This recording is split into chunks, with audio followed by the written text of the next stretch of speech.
This deceptively simple circuit I made got quite a bit of attention recently. I got some complaints on the original short about me not explaining fully what was going on, so that's what I'm going to do now. I've recreated the circuit here. Apparently, when I made the original video, the batteries were running flat. They only maybe outputted 3 or 4 volts, as opposed to the 6 volts these brand new fully charged batteries output. Let me zoom down in on the actual neon bulb so you can see more closely what's going on. On the lower voltage operation, you can clearly see that only one electrode on the neon bulb is lighting up.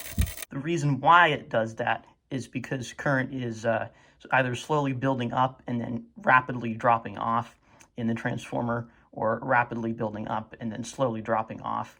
And so there's only one, either a positive or a negative voltage spike, which only lights up one electrode. This is the whole reason why automobile ignition coils can step 12 volts up to almost 30,000 volts with only a 100-to-1 turns ratio. When the current flowing through the primary of the induction coil is suddenly cut off, the voltage in that inductance spikes up to almost 300 volts, and the voltage in the secondary spikes up to 100 times that, or 30,000 volts.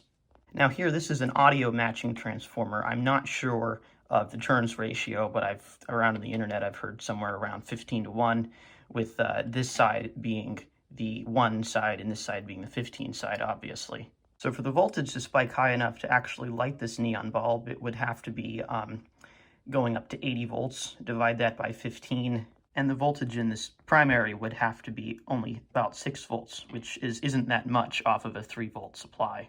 Now when I start powering the whole thing off of 6 volts, it starts behaving a bit different. As you can probably hear, the oscillation sounds different. And also, if I zoom down on the neon bulb, you can see that both electrodes are lighting up. This means that the transformer is generating both positive and negative going voltage spikes. Now to show this easier, I've made this circuit where I can very easily pulse the transformer. When I press the button, you can see one electrode light up, and when I release it, you can see the other electrode light up. I've turned the lights down so you can see it more clearly, and I'll do it a few times just to make sure the camera picks it up.